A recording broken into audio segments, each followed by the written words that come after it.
Shedon Gubernur DKI Jakarta Anies Baswedan dipanggil Komisi Pemberantasan Korupsi atau KPK pada Rabu 7 September 2022 besok.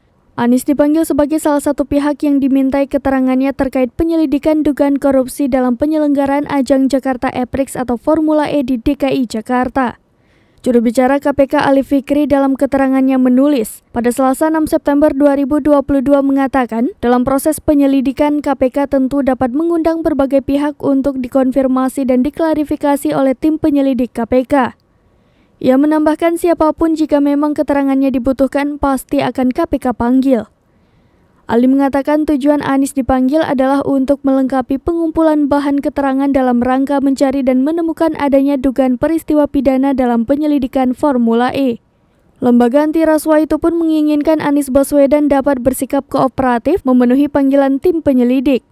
Harapannya supaya penyelidikan dugaan rasuah Formula E cepat terungkap. Sebelumnya, kabar pemanggilan oleh KPK dibenarkan langsung oleh Anies saat memberikan keterangan pers pada acara seremonial pemotongan mandiri kabel udara di Pasar Mampang, Jakarta pada Senin 5 September 2022.